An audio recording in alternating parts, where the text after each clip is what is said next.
हरियाणा में एक ओर महिलाओं के खिलाफ जब अपराध हो रहे हैं, वहीं दूसरी ओर महिलाएं आपराधिक गतिविधियों में भी शामिल हो रही हैं। और ऐसी बैक टू बैक हरियाणा में दो घटनाएं सामने आई हैं, जहां महिलाओं ने अपने प्रेमी के साथ मिलकर अपने पति को मारने की साजिश रची और उसके बाद उसे मौत के घाट भी उतारा है। अब इस स्थिति में इन घटनाओं के अंदर महिला आयोग क्या संज्ञान ले रहा है, इस पर बातचीत करने के लिए हमारे साथ मौजूद हैं हरियाणा वुमेन कमीशन की चेयरपर्सन रेणु भाटिया जी। सीधे उनसे बातचीत करते हैं। मैम, ये दोनों केसेस आपने देखे होंगे, एक तो आपके जिले फरीदाबाद से ही है और दूसरा केस भी जो है, जो रेवाड़ी की लड़की सामने आई है, जो कि वीडियोस बनाती थी, अपनी रील्स बनाती थी। दोनों ही केसेस में अपने प्रेमी के साथ मिलकर, बॉयफ्रेंड के साथ मिलकर पति को मौत के घाट उतारा है। तो इस मामले में महिलाओं की जब इस तरह की क्राइम में लिप्त गतिविधियां सामने आती हैं, तो इस पर भी आपकी कोई जिम्मेदारी बनती है जरूर। देखिए साक्षी, मैं इसको एक बहुत वल्गर, न्यूसेंस और स्टूपिड स्टेप मानती हूँ गर्ल्स का, क्योंकि गर्ल्स कहती हैं हम एम्पावर होना चाहती हैं। एम्पावर की डेफिनेशन क्या वो बनाती हैं, ये हमें बहुत सोचने की ज़रूरत है।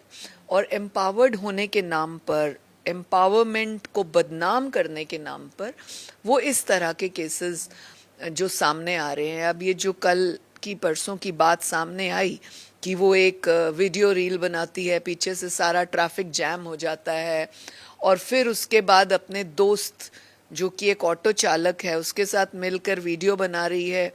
और जब ये वीडियो वायरल हुई तो उस लड़की के पति को कई लोगों ने बोला कि आपकी पत्नी की वीडियो देखी, और डेफिनेटली कुछ ने अच्छा कहा होगा कि बड़ी जी बहुत पॉपुलर, कुछ ने डेफिनेटली ये भी कहा होगा कि एज अ बहू, एज अ गर्ल, ये किस तरह की वीडियो है, which has no sense, which has no meaning, which has no relevance as a women, as a empowerment, as a family, as a message to the society. It has no relevance. So ऐसी video बनाती हैं आपकी wife, तो लड़का थोड़ा सा upset हुआ। शाम को जब उसकी पत्नी वो वीडियो शीडियो करके घर आई तो उसने पूछा कि भाई ऐसे ऐसे तू बनाती है और मेरे लोग मुझे मैसेज करते हैं, बोलते हैं, या तो कोई इतना शौक है वीडियो का तो कोई ऐसी पॉजिटिव तो बना कि कोई इंडिया में मैसेज जाए, कुछ सोसाइटी को फ़ायदा हो। तो उसको इतनी इरिटेशन हुई इस बात से कि उसने अपने उस वीडियो कवर करने वाले मित्र के साथ अपने पति की हत्या तक कर दी। सो ऐसी गर्ल्स जो वीडियो बनाकर पैसा कमाना चाहती हैं या पॉपुलैरिटी चाहती हैं, ये कौन सी एम्पावरमेंट है। सो यहाँ पर चाहे हम वुमेन कमीशन है, it is a bad message for girls, it is a bad message for society. So I don't think this is, you call it empowered. So इसमें चाहे लड़की गलत चाहे लड़का गलत, even if girl is गलत, she should be punished, she should be given equal punishment as men get. The same law should be, framed for them also. So I think ये कोई बहुत समझदारी की बात नहीं। हाल ही में जो फरीदाबाद का केस सामने आया कि 3-4 दिन रहते थे शादी को और प्रेमी के साथ पति के हाथ पैर तोड़वा के वो बेचारा कल अस्पताल में मर गया, ये कौन सी एम्पावरमेंट है। सो एम्पावरमेंट के नाम पे इस तरह की न्यूसेंस क्रिएट करना और अपना महिला होने का वो जताना, मुझे नहीं लगता ये किसी भी एंगल से विमेन फ्रेंडली है, विमेन को कोई अधिकार देने वाला है। बल्कि ऐसे में ऐसी लड़कियां और लड़कियों के लिए एक बैड मैसेज क्रिएट कर रही हैं और ये एक नुकसान की बात है। तीसरा एक जो हाल ही में आया जिंदल यूनिवर्सिटी का, कि एक लड़की 6 लड़कों के साथ हॉस्टल में जा रही है और वो सूटकेस में बंद होकर जा रही है, ये कौन सी एम्पावरमेंट है। what I have come to know that she is a student of masters or whatever. तो ये कौन सी एम्पावरमेंट का तरीका है। क्या वो सूटकेस में जिंदा जा रही है, 6 लड़कों के साथ बॉयज हॉस्टल में जा रही है। How could the university allow these kind of things? The university is also pinpointed for that. They should think of it. And why that girl is going like that? She's going alive in a suitcase. Is she confirmed that she'll come alive back? How will she come? Sorry, how will she come back? And when will she come back? 2 days, 4 days, 7 days? Will she be safe in the boys' hostel with 6 boys? After that, उसका फैसला क्या होगा? And normally ऐसे cases में जब स्वयं जाती हैं गर्ल्स, तो फिर वो बोलती हैं कि हमारे को दोस्ती में ले गए, फिर हमें कुछ पिला दिया, and they did this, they made films out of it. If you are intentionally going like this in a suitcase, what would you expect from the opposite side? Do you expect friendship? Do you expect loyalty? Do you expect truth with 6 boys like this? So, I think महिला आयोग भी इस बात पर objection करता है, specially मैं अपने पर्सनल थॉट के साथ करती हूँ कि ऐसे केसेस जो सामने आते हैं, ऐसे हैबिट्स जो गर्ल्स की हैं या जो वो कर रही हैं, क्या गर्ल्स मुझे बताएंगी मेल करके, व्हाट्सएप करके, मेरे इंस्टा पे, मेरे ट्विटर पे, क्या ये ठीक है? मैं गर्ल्स से जानना चाहती हूँ, हिंदुस्तान की, हरियाणा की लड़कियों से जानना चाहती हूँ कि क्या इसे एम्पावरमेंट कहते हैं? क्या ये जो 3 केसेस मैंने आपके सामने बोले, इस पर मुझे ट्वीट करिए, मुझे इंस्टा करिए, मैसेज करिए, क्या ये ठीक था गर्ल्स का स्टेप? मैम, ये जो पहले 2 केसेस आपने बताए, इसमें क्या आपने कहा है कि इक्वली चार्जेस में इन महिलाओं को भी फ्रेम किया जाना चाहिए? क्या आपने अपने लेवल पे कोई लेटर जारी किया है या कंसर्न पुलिस ऑफिसर्स से कोई बातचीत? हम बहुत जल्दी कुछ सोचने वाले हैं और हम मैं लीगल एडवाइस ले रही हूँ, हमारी 1 आध दिन में मीटिंग है कुछ लीगल एडवाइजर्स के साथ. बट अगर as a women, as a chairperson commission, as a society lady, as if I call myself as women in this society, Indian society, if I call myself as empowerment coordinator or empowered women, I don't think so. This is a very good step. Ma'am, लगातार हम देख रहे हैं कि commission के पास NRI cases बहुत ज़्यादा बढ़ते जा रहे हैं. कितने केसेस अब तक कितने टाइम स्पैन में आपके पास आए हैं? क्योंकि लगातार हरियाणवी दूल्हे जो हैं वो बाहर भाग जा रहे हैं और उनकी जो दुल्हनें हैं उनको यहाँ पीछे ही छोड़कर जा रहे हैं. देखिए साक्षी, ये एक बहुत सैड और हार्ट ब्रेकिंग सब्जेक्ट है. पिछले 4 महीनों में, 3-4 महीनों में हमारे पास 21 से ज़्यादा केसेस आए हैं, 21-22, जिनमें 2-3 लड़के हमारी बात करने के बाद, थोड़ा सा स्ट्रिक्ट होने के बाद, अ बिट वॉर्न करने के बाद वापस भी आए हैं. आने के बाद हम डिसीजन गर्ल पर छोड़ते हैं कि she wants to still continue with her, she wants to take divorce, whatever their decision is. But ऐसे छोड़कर जाने वाले हिसाब किताब बहुत ज़्यादा थे. कुछ डंकी वीज़ा के माध्यम से गए थे. And I am a bit sad and a bit comfortable for donkey visa कि जो अभी हाल ही में डंकी वीज़ा का केस अपने प्रधानमंत्री जी के माध्यम से भी आपने न्यूज़ में देखा और कई लोगों के माध्यम से आया सामने वो रिपोर्ट कि इस तरह से वहाँ से भेजा गया इन अ बैड स्ट्रेच. कुछ लोगों ने भी अपना बयान दिया, जी हमें ऐसे मार के भेजा, ये करके भेजा. आई समटाइम्स थिंक यस, उनको भेजने का तरीका गलत था, I agree to it. But दूसरा वर्जन भी हमें सोचना होगा कि इस तरह से लड़कियों को छोड़कर डंकी वीज़ा से जाने का तरीका क्या ठीक था? बदनामी करके बेटी की, उसको छोड़कर, उसको इतने इतने सालों तक तड़पा कर, उससे बच्चे पैदा करके, उसको अपनी माँ बाप के केवल एक काम वाली की तरह छोड़ कर जाना और डंकी वीज़ा से जाना, क्या वो सही था? और वहाँ जाकर दूसरा घर बसाना.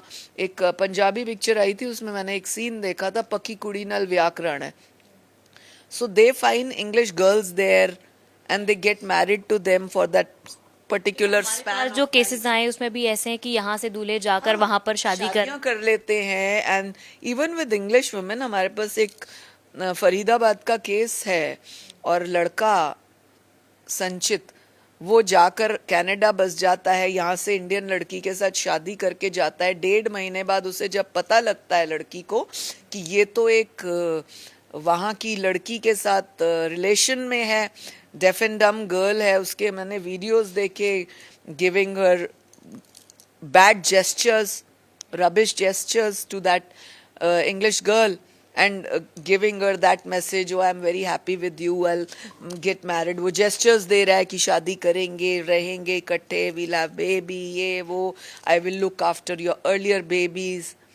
Giving her those gestures. What is this?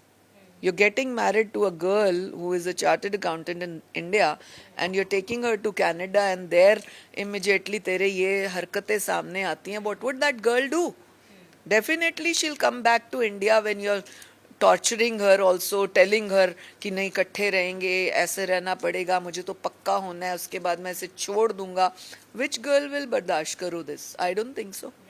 Ma'am इसी के साथ साथ कुछ और काफ़ी चौंकाने वाली बात भी है कि हरियाणा में जिस तरह पता लगा है कि कुछ समलैंगिक केसेस में जो है उनके धोखे से शादी कर दी गई है. इसके भी आपके पास कुछ केसेस आए हैं, आप बताएंगे कि भाई कितने ये केसेस हैं, क्या शिकायत आपके पास आई है और अब क्या कमीशन जो है इन केसेस में कर रहा है? देखिए हमारे पास ऐसे 2-3 केसेस आए हैं, 2 के ऊपर हम वर्किंग भी कर रहे हैं. एक ने थोड़ा समय मांगा कि म्यूचुअली शायद वो अलग हो जाएं, तो she doesn't want to do any case और ख़त्म ही करना चाहती है because she is very badly upset. तो 2 केसेस ऐसे हैं जिनमें एक केस में भी लड़की हमारी हरियाणा गवर्नमेंट में है, दूसरे केस में भी हमारी लड़की और उसका जो हस्बैंड है वो हरियाणा गवर्नमेंट में है, अच्छे पदों पर है, बहुत ही अच्छे पदों पर, नामचीन पदों पर. तो क्या मैसेज देना चाहते हैं ऐसे धोखा करके? Every time when we send someone and when we call that boy, he sends his parents. Once he said मैं गवर्नमेंट ड्यूटी पे हूँ, वंस ही सेड मैं इलेक्शन ड्यूटी पे हूँ, वे एक्सक्यूज़ भेजी, हमने एक्सक्यूज़ कर दिया. थर्ड टाइम उसने अपने मदर की बीमारी का भेजा कि वो हॉस्पिटल में है, मैं उनके साथ हूँ. We excused.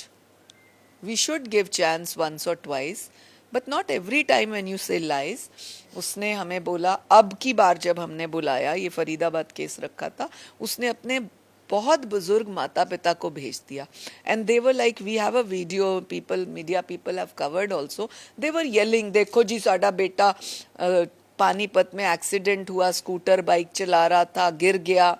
एक इतने बड़े लेवल का ऑफिसर स्कूटर बाइक चला रहा था, थोड़ा सा विश्वास नहीं होता क्योंकि उस टाइम वो अगर ड्यूटी पे था या पर्सनल भी था तो वो गिर गया और वो प्राइवेट हॉस्पिटल में है. उसने हमें एक्सक्यूज के तौर पे भेजा. We will enquire that hospital also in Panipat. Okay, बुजुर्ग माँ बाप को देख के एक बार मैंने फिर एक्सक्यूज कर दिया, बट हाउ मेनी टाइम्स? क्या इस पे आगे कमीशन एक्शन? देखिए 6-7 साल हो गए इस शादी को.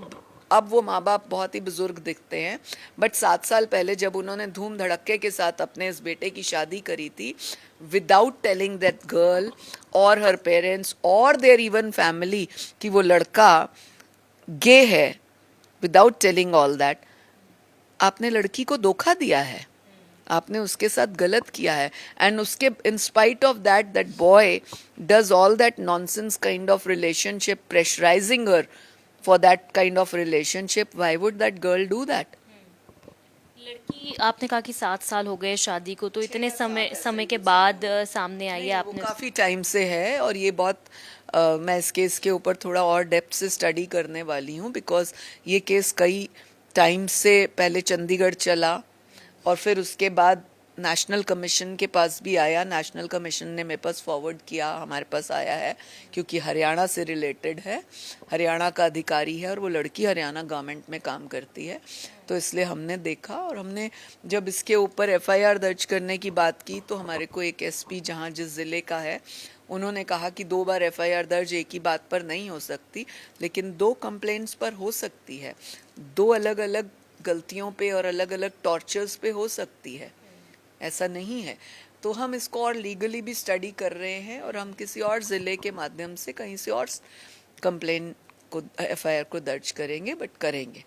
जी, तो इस केस में अभी आप हियरिंग्स ले रहे हैं, नेक्स्ट हियरिंग कब तक मतलब होने वाली है इन दोनों केसेस में? क्योंकि ये काफ़ी वाले हैं बिकॉज अभी हमने 2-3 दिन पूर्व ही हियरिंग ली है और कोई भी केस को ऑर्डर्स देने में, पुलिस की रिपोर्ट आने में, ये सारा काम करने में 10, 15, 20 दिन लगते हैं और कुछ डिसीजंस ऐसे होते हैं जो आपको जल्दबाजी में या इमीडिएट नहीं करने चाहिए. ठीक है. और एक आखिरी सवाल मेरा ये था कि वुमेन के एम्पावरमेंट के लिए और वुमेन को मोटिवेट करने के लिए वुमेन कमीशन के आपके आगे क्या प्लान्स हैं, क्या कोई बड़े कार्यक्रम हैं जो आप यहाँ पे कर रहे हैं ताकि महिलाओं को आप वहाँ एक मंच पर लेकर आ सकें? हम समय समय पे कई कार्यक्रम करते हैं। हमने पिछले वर्ष जनवरी 11 को और 12 को हमने 25वीं सालगिरह महिला आयोग की मनाई। उसमें हमने एक इंटरनेशनल इवेंट किया और अब बहुत जल्दी हम एक और बड़ा इवेंट करेंगे और अधिक इंटरनेशनल विमेन, कुछ इंटरनेशनल लॉज, कुछ क्राइम अगेंस्ट विमेन ग्लोबली, इन सब चीज़ों को देखेंगे। बिकॉज मेरा ये मानना है कि महिला महिला है, चाहे वो दुनिया के किसी कोने में रहती हो, किसी जाति बिरादरी किसी भी कम्युनिटी की हो, may be Indian, may be Bangladeshi, maybe Chinese, maybe any country, when there is crime against her, when there is law for her, anything, we should study that. अब हमारे पास एक रिपोर्ट आई थी, किसी ने एक भेजा था हमें, जिसको हम स्टडी कर रहे हैं deeply. We are going to put researchers on that there are 2-3 countries in the world where there is 0% crime. They don't have any women commission, they don't have any women police for those actions. So we definitely want to study that, ki what is that, how come ki there is no crime in their country for against women. So हमें अच्छी चीज़ सीखनी चाहिए, है ना, and we should follow something जो कुछ अच्छा दूसरी कंट्रीज का हो, एंड जो हमारा बेस्ट हम दे सकते हैं, we should serve it to the world in other countries. So ये एक एक्सचेंज प्रोग्राम की तरह, एक एक्सचेंज स्टडी की तरह, एक एक्सचेंज थॉट शेयरिंग की तरह हम प्रोग्राम करेंगे. जी, बहुत शुक्रिया बातचीत करने के लिए. तो वुमेन कमीशन की चेयरपर्सन रेणु भाटिया हमारे साथ बातचीत कर रही थी. उन्होंने बताया कि महिलाओं से जुड़ी जो कंप्लेंट्स हैं पूरे हरियाणा से, चाहे वो एनआरआई इश्यूज़ को लेकर हो, क्राइम अगेंस्ट वुमेन हो, या जो समलैंगिक केसों के बारे में आपको बताया है, जानकारी दी है, कंप्लेंट्स को लगातार मॉनिटर किया जा रहा है, हियरिंग्स इनकी की जा रही है, और आने वाले समय में ये जो एक बड़ा कार्यक्रम है, इंटरनेशनल प्रोग्राम है, इसकी भी प्लानिंग कर रही है ताकि महिलाओं को और ज़्यादा जागरूक किया जा सके, उन्हें और ज़्यादा सतर्क किया जा